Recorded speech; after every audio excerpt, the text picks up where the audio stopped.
Welcome everyone to What the Force. I'm Marie-Claire Gould, your host, and we are continuing our coverage of Visions Volume 2. And joining me for this and all of the episodes is my good friend Hammie. Hi, Hammie. Hi. Today we are talking about Journey to the Dark Head, which is done by Studio Mir, also known for Legends of Korra. And the animation did look fairly similar, I think. I think so too. Yeah. It also had a bit of, I don't know, sort of more classically anime style, I think. Yes. In its look. And that makes sense, being a South Korean studio. Yeah. That it would have that look. And the director is Hyung-Gyeon Park, who has been working for quite a bit of time on different projects, and most recently has been responsible for Dota, Dragon's Blood, Book 3, and Lookism, which Lookism was it has been a like webtoon and then turned into sort of an animation, which is really cool. Yeah, that's awesome. We love And like, yeah, it's got a lot of the sort of vibes of femme gaze and things like that in that story, which is great. All right. It is set in a time of sort of constant conflict, this story. We get a very brief kind of like explanation of the world through this young girl that we're presented to that is responsible for prophecy. And she and her other sort of prophecy readers all join at the base of this valley where there are two giant statues, one representing the light, one representing the dark. And when the rain comes down, dark shadows appear on these stones, and they pick them up and they interpret them. It's kind of like tea leaves or Rorschach tests. Yes, in a way. That's what it reminded me of as well. Like you had mentioned, we don't know what time it is. I think the creators mentioned at Celebration that it was a conscious choice. It was a choice to not really connect it to the current timeline and canon, that they wanted it to be timeless. And then, of course, the themes are also really timeless in this. I love that they bring up prophecy. Anytime we talk about prophecies and, of course, it's really, really cool. Absolutely. And this sort of sets up the idea of self-fulfilling prophecy, which we've actually had quite a bit of self-fulfilling prophecy in Star Wars in general. It's actually the most common used sort of trope. You know, Anakin having a vision and then having it sort of become real through his own hubris and ignorance about what his own desires were. And they tend to be on the negative side in Star Wars. Like, yes, you try and avoid the outcome and it kind of inevitably comes true. Exactly. Yeah.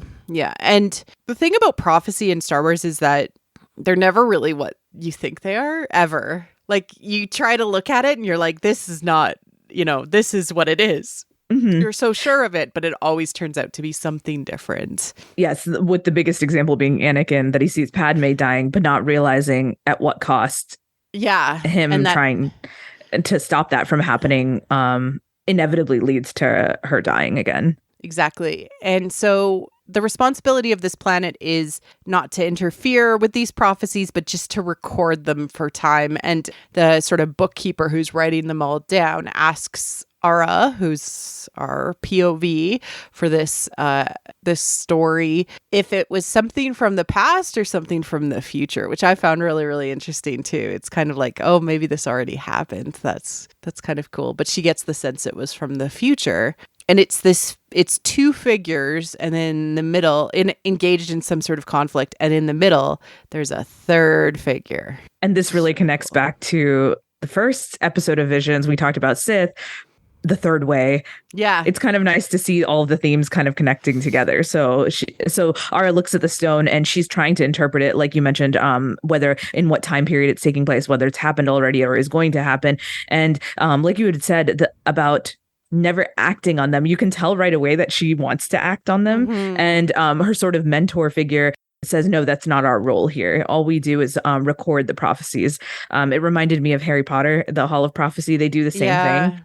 They kind of record the prophecies and take care of them. But I guess what would be the point of that to me? I'm almost like Ara. I'm like, well, what's the point of writing down a prophecy if we're not going to do anything about it? But yeah, I don't know. I've never really understood that, because I know the Jedi also record prophecies too. Yes. But they're not supposed to do anything about them. It's like, haha, we're right, like bragging rights or something. It's like when people tweet random stuff and then it turns out to be true. Yes. You know, like someone says, oh, in 2021, this thing is going to happen. And then, 6 years later, someone finds that tweet and is like, oh, no, it actually happened. What's the point? I don't know. Yeah. The example, I guess, in the Jedi would be the Chosen One prophecy. That's another example that's throughout the saga. And are they looking for the Chosen One? I guess Qui-Gon, when he finds Anakin, believes him to be the Chosen One.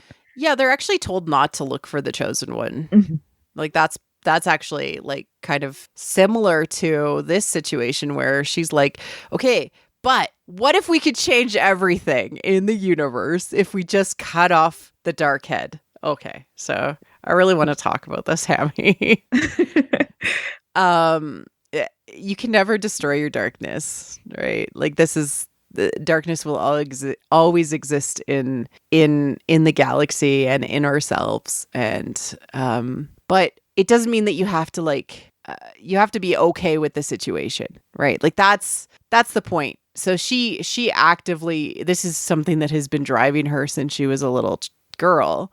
She wants to basically end the darkness in the galaxy. What if we just what if there's some sort of mystical connection with this giant statue? Yes. What if I just destroyed it?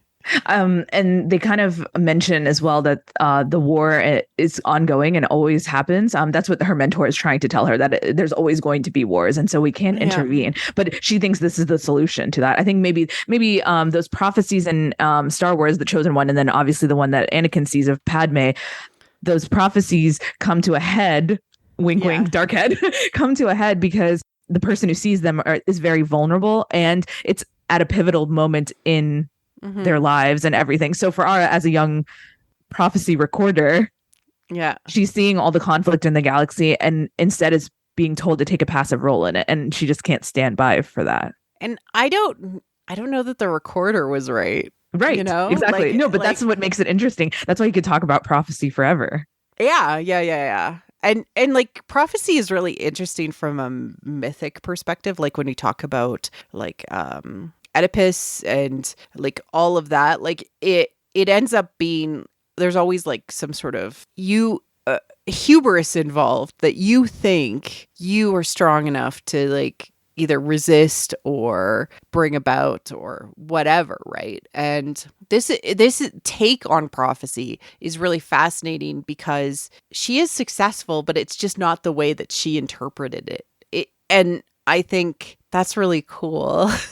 No, I loved that. I think that's what makes it unique. And Ara, that hubris that she has, she kind of has to overcome it. We'll get to the very end of what ends up happening. The way you said, it goes a different way than she thinks it will, and it's still successful, but just not the way she expected. And so I think she has to kind of overcome that hubris and realize what she was seeing in the prophecy. Yeah, exactly. And because I think that there's a mix of prophecy without being aware of everything in the real world. What is actually in front of you is actually the part of the problem. It's what blinds you, right? You're not actually paying attention to what's actually in front of you. So we flash forward, and Ara is now more grown up. I think she's more like a teenager now. I kind of get the impression that they're both teenagers. She's a pilot and mechanic, and it goes to the Jedi Council. That's where we're framed with this, and is saying this is my situation. This is what I grew up with, and I know this to be true. What if we cut off the dark head? And the Jedi Master there asks, sort of clarifies and says, by breaking the mirror, we may stand a chance to alter what the mirror reflects. Oh, I love this line so much.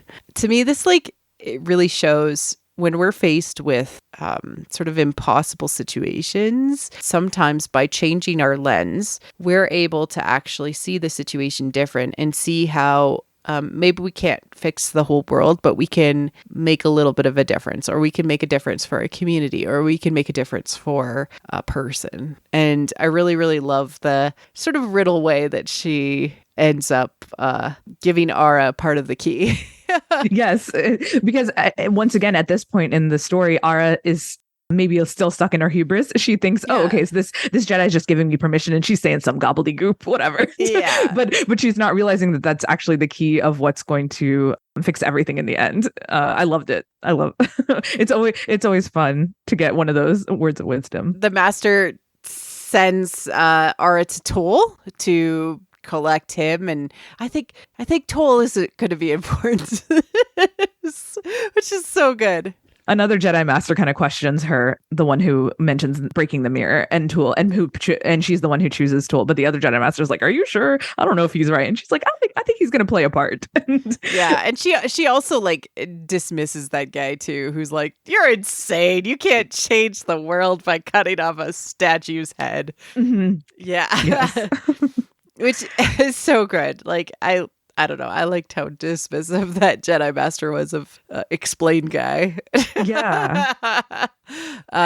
Toll is actually having he's meditating with his buddy, and he's actually having he's haunted by these dreams of his master dying at the hands of this dark Sith. So he's kind of haunted. He's disillusioned with the future the galaxy could potentially have. And he really, really thinks that the Sith are going to win. Yeah, he kind of wakes from his meditation. You know, you can tell that he's been struggling with this. We find out later he's been reliving that moment over and over again. His master dying at the hands of the Sith. The Sith is named Beechin. Yeah. So Tool has been haunted by that and is kind of reliving the situation over and over in his mind. And I think because he's, the dream doesn't change, right? He sees his master dying every single time. So to him, when he comes out of his meditation, he's saying, oh, well, the Sith are going to win. This is inevitable. There's no way to change this. So he's haunted by a shadow, right? Mm-hmm. Much like the shadow on the rock. Which is really cool symbolic tie to see how they lay out this story. They're paired together, and R is very skeptical of Tool. Like, you're the guy. And actually the Jedi that he was meditating with is also hesitant about him going, oh, the masters have chosen you, Tool, what? And they're kind of discussing him behind his back, and they say, and one of the other Padawans, I think it's a Padawan, says, oh, he has too much anger in him. This isn't going to work out. And the other person says, no, he's got fear in him. That's what it is. He's overpowered by fear. And obviously that draws a parallel to Anakin. You can see his fear manifesting as anger, but really what's deep down is his fear of losing Padme. Fear of losing his mother, fear of leaving his mother, fear of the power inside of all of that. Yeah. Yes. Yep. So they go off on their way. He's not impressed with her either because, they're like a unlikely duo. Yeah. Yeah. And they some Jedi think they're better than normal people. Yeah, exactly. They end up stopping at kind of like a way station or a shop on the way. They're picking up supplies, and she picks up the sort of explosives and a parachute. And I was like, a parachute? That's so interesting.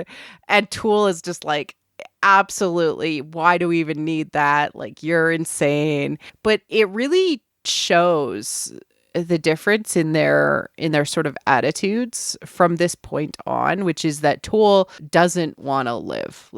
Being stuck in your haunted shadow self is metaphorically depression, right? He is absolutely in this depressive state. And R is like, nah, I'm coming back from this alive. Come on. No, I'm so glad you noticed that.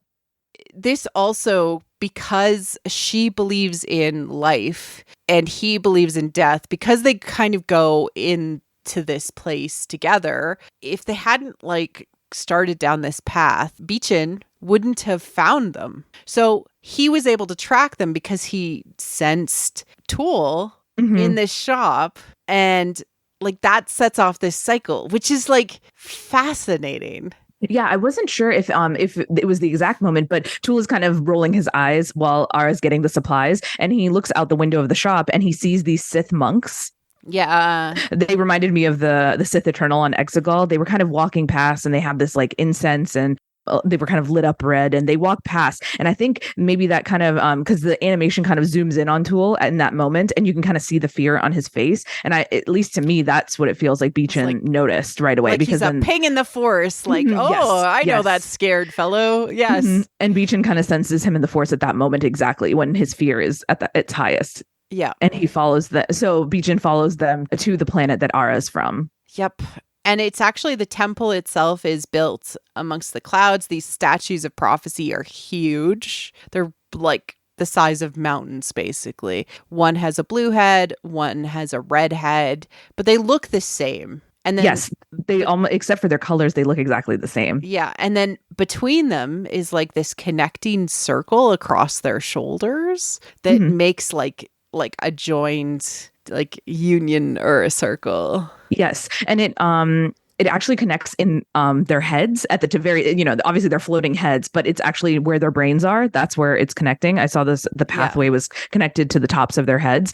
And to me, it totly reminded me of the Prime Jedi symbol where they're connected. And there's something connecting the light side and the dark side. The Prime Jedi symbol, for those who don't know, in The Last Jedi, there's the tile work on the floor in the temple at Ahch-To, and you can see one figure, the Prime Jedi, and half of them is light and half of them is dark, but it's almost like a yin-yang where the light and the dark are in both sections. And so we'll see later on, this totally reminded me of that, almost another version of the temple on Ahch-To.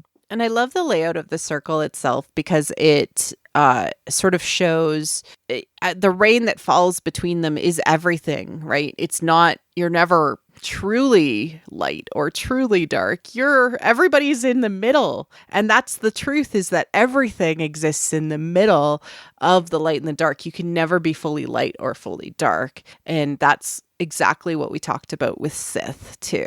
And they arrive, and Ara starts to go about doing her and time to explode a head.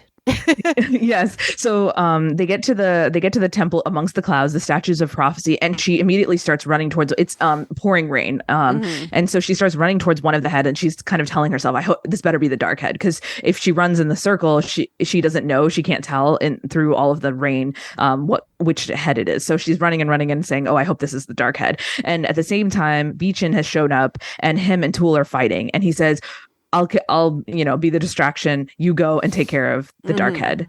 So she runs up to the dark head, and of course it's the wrong one. So then she has to inevitably run to the other head, and she starts setting up her grenades to blow it up.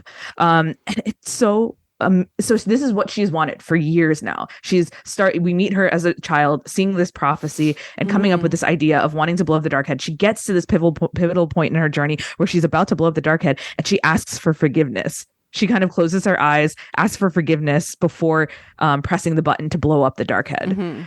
And at that moment, exactly, the sky's clear a little bit. It's like a little section of light comes through the clouds into the circle of where the heads are connected. And that's the moment where, because the light comes through, she's able to see that this isn't just the dark head, that the light and the dark, the blue and the red, are merging together between the heads. Yeah, they shift with time, like a flow, like a tide, like a wave. Like it's always in movement, the forces. And I was obsessed with that. It was great. It kind of confirmed when we were talking about the episode called The Sith. It kind of confirmed to us, the creators are really thinking about this, not just in terms of like dark side, light side, that, there is this third path that's possible where you can't get rid of one without the other. It also reminded me of when Rey is meditating on Ahch-To and she says light, darkness, life, death. It all kind of goes hand in hand. Yeah. We see that, but it's just nice as a viewer getting confirmation about that there isn't just one path, that the Jedi and the light aren't the only way to like look at the Force and view the Force. It's so good. And at this point, Beechin traps Toll. Yes. And lifts him up and is like choking him and says like their fates are intertwined and that he must join Beechin because he has no choice now. Like really, he's saying like either you live with me on the dark side or you die on the light side, right? Whereas Ara is standing between them and sees the image and then realizes that she is the third path, the third option to save Toll, to bring about the prophecy, and it was never about the dark head or that dark head. Yes. Right? So the two things it reminded me of, that moment where Beechin is lifting up Tool and saying, "Oh, our fates are intertwined," is of course Duel of the Fates. Yeah. Again, it was the three figures. It's Obi-Wan, Obi-Wan, Qui-Gon, and then Darth Maul, right? Yeah. And Obi-Wan is the one who's the third figure who has to kind of watch this happen. And of course, in that situation, and the duel that's being fated, or the fate that's being dueled over, is Anakin's fate. Yeah. Like really, is it like prophecy is inevitable? I think it sort of depends on individual actions. That really kind of makes the most sense, because if they had just if she had decided to ignore this prophecy, it never would have happened. Yes. So if she had ignored it, either Tool would have joined Beechin or Beechin would have killed Tool. Yeah. Or if she had just never gone on this journey, a Tool never had a chance to actually be saved, which is also really cool. I don't know. I love it when prophecy is either that people like overcome prophecy, like as rare as that is in Star Wars, or people fulfill it, and it was just like this really simple answer, not this really complex answer. It's almost like a riddle that even us as the audience, we don't know how it's going to turn out. It's really cool, even from a creative perspective. It's kind of like a mystery where, Chekhov's gun, where the gun is there, so it's got to go off at some point. So if there's a prophecy, we've got to get to the end point where the audience is shown it. Oh, the other example I was thinking of was, again, Harry Potter, when he realizes the figure that saves them is himself. In Prisoner of Azkaban. Prisoner of Azkaban, yeah. So Ara uses the grenades to blind Beechin and giving Toll the chance to kill him. Toll falls because he's done his thing. He sliced off Beechin's head, but Ara's like, not today, and parachute on back, skydives to catch him, and then they are both saved together, and they land where this all began, in the stones of prophecy. Yes, it was so beautiful. It was such a beautiful shot too of them joining together again, almost like the Prime Jedi. Their bodies kind of mold together and they fall. It reminded me of Weathering with You. There's a moment, the male and female character in that they're falling in love, but we'll see what happens with these guys. But at least in Weathering with You, the climax of the movie is them falling from the sky after just saving the world. So it's kind of the same thing. I mean, certainly it is symbolically an alchemical union by which to say Toll is now healed. He is now integrated or gotten past the darkness within his own soul. He's come to some sort of resolution. And Ara has also understood that saving one person is valuable. It makes a difference, even if it's just one person's psyche, like Toll's, right? Like if you're just saving one person. And like you had said, it's not just saving his physical body, it's also the torment that he was going through. Beechin had said he was I bet you were reliving this moment over and over. And that's when we get the confirmation of that. So Ara is not only able to save his physical self, but also what he was struggling with, and his master dying. Oh. And so like the point is, like, war and evil and struggle and strife and shadow and suffering is all inevitable. Like these things will always happen. And it really reminded me of this Samuel Beckett quote, who's a famous Welsh author and poet. He said, "Try again, fail better." And it's sort of the idea that like we have to change our attachment and our position and our feelings on the concept of failure. That if you're negatively affected by failure and you think, "Oh, I failed," that means that I'm always going to fail. Like Toll saying, "Oh, my master died, so the Sith are going to win." It means that you're never going to try in the future. And it comes down to like what Yoda said, do or do not. There is no try. It's like you kind of just have to do, even if you fail. And Ara at this point does think she failed. When they land on the ground, she said, "Oh, nothing was fixed. Their war is still going to be happening." And Tool has to tell her what you just said beautifully, that light and dark is always going to exist, but nothing is set in stone. Yeah, it was such a good quote. If nothing is set in stone, that means there will always be hope. And there's this great concept that Cavan Scott introduced in Dooku Jedi Lost about like what we can do is always turn towards the light. You can never truly destroy evil, but always making the individual choice, the daily choice, the person belly button by belly button choice, the community choice to choose light will make a difference. Every single person choosing light will make a difference. And that's what we see with Ara and Tool at the end of the short. They go off together to continue working. They're not going off to just like have fun. No, they want to go help and make the world a better place. And because of this adventure together, they're able to kind of be on the same page together and go off and do that. Yeah. And I hope they kiss along the way. We just need more romance in Star Wars, guys. Give it to us. More romance in Star Wars. That's my hope for Visions Volume 3 is the romantic one. Like, let's make that the running theme through all of them. Yeah. And MC and I don't mind the tragic romance. That's fine. Give us the catharsis. Yeah, I mean, we don't mind. Akakiri was amazing from season 1. Like, yes, loved it. All right. That was Journey to the Dark Head. Any final thoughts, Hammie? Nope. I loved it. It was amazing. It was amazing. Yeah, this was great. All right. Take care, everyone. And we will be back with our next episode on The Spy Dancer. Cheers. Hey. All right. Thank you for listening to What the Force. I'm Marie-Claire Gould, your host. Our music is orchestral music by Christy Carew for What the Force. You can support the show directly on Patreon at patreon.com/whattheforce. We like to thank all our patrons, especially those who love and are obsessed with What the Force. Melody in Wild Space, How Rude, Anna Perez, Neil, Christian Luca, Carly Ann, Josh Johnson, Scott C., and Susan. Support the show by wearing the Force with our merch. Like and subscribe on YouTube or leave a 5-star review on iTunes or other podcast apps. It helps people find the show. You can connect with us on Twitter at WT Force Show, What the Force Podcast on Facebook. Our website is whattheforce.ca, or you can join the Discord. Links are all in the liner notes. Feel free to reach out and start a conversation. Cheers.